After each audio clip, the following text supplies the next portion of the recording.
ये लो दीदी आपका पार्सल। बेटा लेकिन आप क्यों पार्सल लेकर आए हो? आप तो इतने छोटे हो, तुम्हें ठंड भी लग रही है ना? नहीं नहीं दीदी, वो शाम हो गई ना इसलिए स्वेटर घर पे ही भूल गई मैं।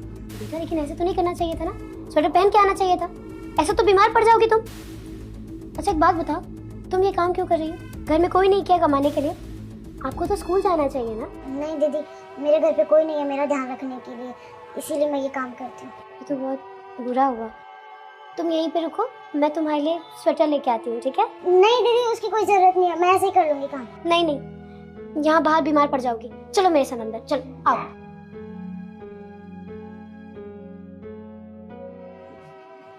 आओ बेटा, आप यहाँ बैठो, मैं भी आपके स्वेटर लेके आती हूँ, ठीक है?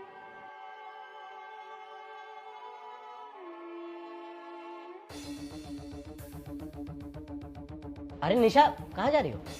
अरे वो एक बच्ची बाहर आई है पार्सल देने के लिए, वो ठंड में बिना स्वेटर के काम कर रही है, इसीलिए सोचा कि स्वेटर देके आ जाऊं उसे। इसके बाद क्या हुआ ये देखने के बाद आपको भी होश उड़ जाएगा, लेकिन उसे देखने से पहले रुक जा बेटा, तेरी माँ आज रात में ही छोड़ जाएंगे।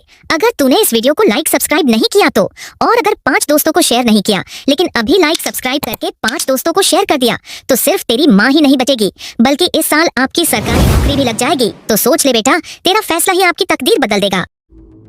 ये लो बेटा, स्वेटर पहन लो। अरे वर्षा तू? चाचू आप? बेटा, अरे बेटा कैसी है तू? और ये सब क्या है? तू डिलीवरी का काम क्यों कर रही है? चाचू आप कैसे हो और आप मुझे छोड़कर क्यों चले आए? चाचू प्लीज, मुझे मम्मा के पास नहीं जाना, बहुत मारती है, मुझे आपके पास ही रहना प्लीज चाचू। हाँ हाँ बेटा, आप कहीं नहीं जाओगे, आप हमारे साथ रहोगे। ये पहनो, स्वेटर पहनो। क्या हुआ रजत, तुम इस बच्ची को जानते हो क्या? अरे निशा, ये मेरे भैया की बेटी है, मेरी भतीजी है ये। लेकिन तुमने तो कहा था कि तुम्हारे भैया गुजर गए और भाभी की दूसरी शादी हो गई है। हाँ मैंने कहा था मेरे भैया गुजर गए, लेकिन मुझे नहीं पता था कि मेरी भाभी इससे नफरत करती है। अरे मुझे लगा था वो बदल गई होंगी, लेकिन वो तो अभी भी इस पे जुल्म करती है और इससे नफरत करती है। पर वो ऐसा क्यों करती है? भाभी को हमेशा से लड़का चाहिए था और वर्षा हो गई। मैं कभी सोच भी नहीं सकता हूँ भाभी इतनी गिरी हुई निकलेंगी। तुमने इस बारे में मुझे पहले क्यों नहीं बताया रजत? अरे यार, मैं अपनी पढ़ाई पूरी करने के लिए इंडिया से बाहर चला गया था और मुझे लगा कि वर्षा भाभी के साथ है तो वो ठीक ही होगी, लेकिन ये तो मुझे यकीन नहीं होता है कि इस जमाने में भी इतनी घटिया सोच वाले लोग रहते हैं।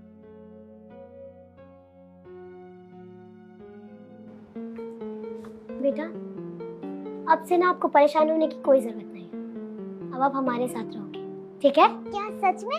हाँ सच में।